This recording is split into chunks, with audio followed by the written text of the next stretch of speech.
Okay, so you want to own a medieval shopping mall. You picture a covered arcade, humming with noise, a baker on one side, a draper on the other, coins moving from hand to hand under one roof. Then you open one surviving lease roll. 28 separate stalls, 28 separate tenants, 28 separate rent dates, and half of them are behind.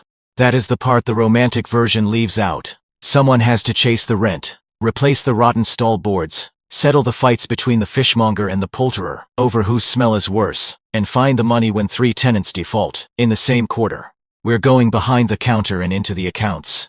We'll open a large English-covered market hall around 1450, follow the coins in and out, and see whether the owner could become rich. First, the name is slightly wrong. We call it a mall because that is the word that fits the modern picture in your head.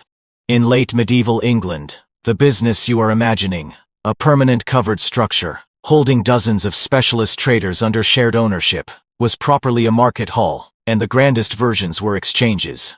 A market cross was smaller, often just a covered stone platform. A row was a single street of shop fronts. Your place is bigger. A managed property holding butchers, fishmongers, drapers, glovers, poulterers, and general dealers around shared galleries, with storage above and below. A useful model is Leadenhall in London. The city acquired the property in the early 15th century, and under Mayor Simon Eyre it was substantially rebuilt, in the 1442 into a granary and market complex with distinct trading halls for wool, leather, and foodstuffs. Contracts, building accounts, and later rentals survive well enough to reconstruct the shape of the business. Walk through the gatehouse, and the scale becomes obvious. A quadrangle roughly 100 feet across, with covered walks running along all 4 sides. A chapel sits in one corner, a granary rises above the stalls. Reconstructions suggest room for several dozen selling positions, plus storage for grain and wool above them. This is not one trader with a table in a churchyard. It is a real estate business with shops built in. The location does most of the heavy lifting. A major city center brings in butchers needing licensed stalls, drapers needing secure storage for cloth, fishmongers needing proximity to the river, and shoppers who would rather walk 50 feet between 6 trades than cross the whole town 6 times. They arrive with different needs. One wants meat for the week, another needs fine cloth measured out and cut. A countrywoman means to sell surplus eggs and buy nails on the way home. A wool merchant needs a locked loft until the ship sails. The building is laid out to turn each need into a rent. The gate controls who enters after dark, and the stalls create weekly charges. The upper granary adds storage income on top. Shared wells, weighing beams, and cleaning arrangements turn shared infrastructure into fees nobody quite notices paying. A single covered market, therefore, holds many small businesses, paying you rather than one business paying itself. That is what you are buying. A building where trade happens because avoiding it costs traders more than the rent does. Before the first penny reaches your hand, though, someone has to build the place. A market hall of this scale with stone gatehouses, timber-framed galleries, a slate or tile roof, and a working granary above, likely cost several £100 to construct across multiple building phases. Call it £500 across the full rebuild, a figure consistent with major 15th century civic building projects of similar scale. Those figures only look small, because medieval money is written with familiar symbols. £1 held 240 pennies.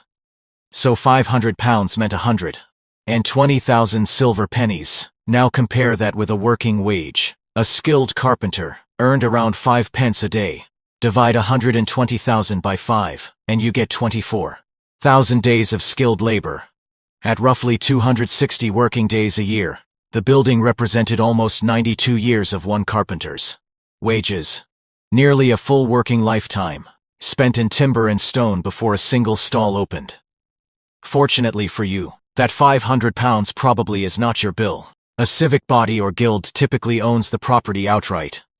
The way the City of London owned Leadenhall. It pays for the walls, the roof, the granary structure, and the land. You come in as a tenant, or more likely as the manager who subleases individual stalls to dozens of smaller tenants, and keeps a share for yourself. That helps, but it does not mean you open cheaply. The landlord has bought an asset that can earn rent for generations. You still have to turn an empty shell into a functioning market by the next trading day. Each stall needs a counter, shelving, weights, measures, and locking shutters. The butcher's row wants hooks, blocks, and drainage that will not offend every passing nose. Dry, secure lofts have to hold the draper's bolts of cloth, worth more than the stall itself. The granary needs bins, ladders, and a system for tracking whose grain sits where. Then comes opening stock for the stalls you run directly rather than sublet. Along with weighing equipment, standard measures checked against the town's official set, and enough coin reserve to survive the first slow weeks before the regular trade finds its rhythm. You also need cash that does nothing except sit there until something goes wrong. A cloth merchant may ask to store goods against future payment. A regular stallholder might fall behind and ask for patience rather than eviction. Timber and thatch suppliers sometimes refuse to finish repairs without payment up front. On paper, you can be running a full house and still find yourself unable to pay the roofer. That reserve is part of the business. So is the constant churn of small movable stock, sacks, barrels, hooks, and locks that get stolen, borrowed, or simply wear out. The civic landlord can wait years for rent to repay the original construction cost. You cannot wait years for 28 tenants to clear their accounts. Your money has to keep circling through repairs, replacement fixtures, wages for gatekeepers and cleaners, and stall deposits, then return to the cash chest before the next set of bills arrives. Whatever kind of year it turns out to be, one charge never moves: a head rent to the civic authority for the right to manage and sublet the property might run around £15 a year for a market hall of this size, roughly consistent with major civic property arrangements of the period. That is 3,600 pennies, equal to roughly 720 carpenter days. The annual head rent alone represented nearly 3 years of a skilled carpenter's cash wages, owed whether trade is brisk or dead. And rent has no interest in your excuses. A slow winter, a plague scare that empties the streets, a rival market granted a competing charter nearby. £15 is still £15. The Grand Hall belongs to the city. What you acquire is the obligation to keep it full, staffed, secure, and paid for. Then you have to hire the people who make any of that possible. A market hall of this size is not run by one cheerful manager standing at the gate. It is run by a small staff and a scattering of family labor. Your spouse may handle the collection of stall rents, the daily accounts, and disputes between neighboring tenants. Children and relatives sweep the galleries, carry messages, and watch the gate during busy hours. Hired staff open and lock the gates, patrol against theft after dark, clean the drains that carry off the butcher's waste, and maintain the scales that every honest sale depends on. Family labor keeps the cash wage bill lower. That does not make the work free. The household receives food, lodging, and whatever income survives at year's end. A modern profit calculation can easily mistake unpaid family effort for a large operating margin. Outside help still costs coin. A gatekeeper or porter might earn close to 3 pence a day. A clerk who can actually keep the rent roll straight considerably more. Add a handful of these positions and the annual wage bill climbs quickly, before a single stall tenant has paid a penny of rent. Your supply chain runs sideways rather than straight down, because you are not selling one product. You are hosting dozens of traders who each run their own.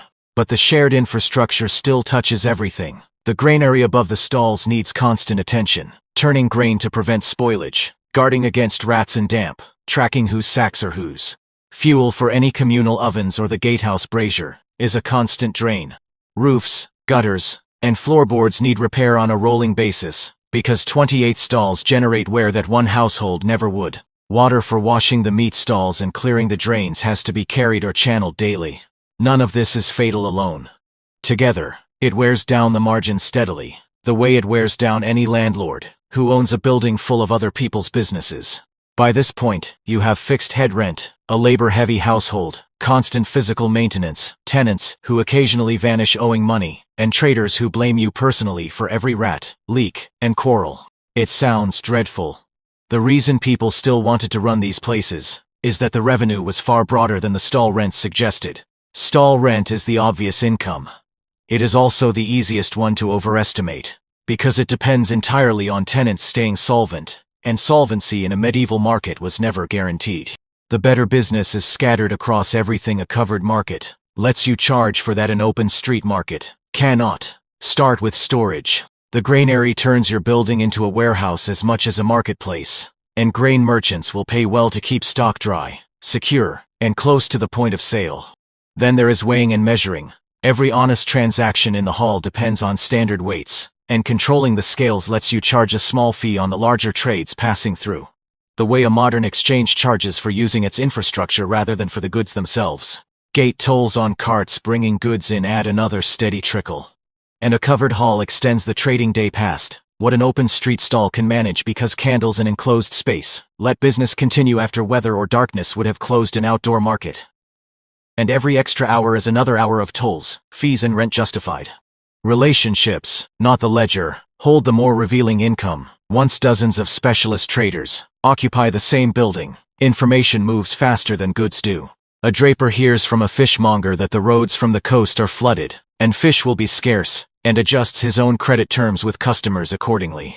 A leather merchant learns which grain sellers are overstocked before the open market does. You stand in the middle of those conversations, and a portion of every deal made under your roof, formally or informally, owes something to the fact that you provided the table, the shelter, and the trusted address where the deal happened. Credit makes the relationship last beyond one transaction. Some stallholders pay weekly without fail, others run accounts, settling only after their own goods sell. Letting a reliable tenant fall a little behind during a slow week can keep a good trader loyal for years, especially when his own customers are equally slow to pay him. There is no tidy ledger behind the gatehouse listing every informal arrangement, but you do become the person who knows which traders are trustworthy, which goods move fast, and which disputes are about to become expensive. That knowledge is worth more than any single stall's rent. Stack the income properly, and the business looks very different from a simple collection of market stalls. Stall rents start the bill, storage and granary fees make it larger, weighing and gate tolls add a steady trickle, regardless of who is trading well this week. Extended trading hours capture business and open street market, simply cannot. For a strong year reconstruction, assume 26 occupied stalls paying an average rent, plus granary income, plus tolls and fees, giving roughly £90 in annual revenue. £90 equals 21,600 pence. At 5 pence per carpenter day, the gross intake is worth more than 15 years of skilled day wages passing through one property in 12 months. Of course, most of that money does not stay with you. Gross revenue never does. But the scale explains why a successful market manager could use one busy hall as the base for a genuinely large fortune. Now the money starts leaving. Head rent to the civic landlord takes £15. Hired labor, gatekeepers, porters, and a clerk takes around 18. Repairs, fuel, and replacement fixtures remove another 12. Bad debts from tenants who default and disputes that cost you compensation payments take roughly 6. You finish with a cash surplus near £39. That is an excellent year. £39 equals 9,360 pence. Representing roughly 8 or 9 years of a laborer's cash income produced in a single operating season from one building. With that surplus, you can buy into wool shipments, acquire additional property, or extend favorable terms to your most reliable tenants, pulling ahead of any manager running week to week. But 39 is not a modern net profit figure. It does not pay a full market wage to you, your spouse, or the relatives handling the daily collections. Part of the surplus is compensation for an entire household's labor, not pure return on the building. An ordinary year is less exciting. At 20 occupied stalls with softer trade, revenue falls to around £60. After head rent, hired help, repairs and bad debts, perhaps 10 remains. £10 still matters. It can improve fixtures, extend credit to strong tenants, or buy a stake in a trading venture. But it is not a thick cushion. A bad grain season that empties the granary of paying tenants, a run of stall defaults, or a costly roof failure can consume most of it in a single blow. Then cut occupancy to 12 stalls, as would happen if plague fear or a rival market charter drew traders elsewhere. Revenue drops toward £35, and costs decline much more slowly. Head rent remains 15. You cannot dismiss every gatekeeper, and the building still needs fuel and repair regardless of how many stalls sit empty. The result is a cash loss of several pounds in a year that should have been merely quiet. A fall in occupancy of little more than half turns a highly attractive property into a business borrowing to keep its own gates open. So who gets rich? Usually it is not the manager, collecting the smallest stall's weekly pennies. The strongest operators use the market hall to acquire other assets entirely. A manager might collect rents, then extend credit selectively to the wool and cloth traders passing the largest sums through the building.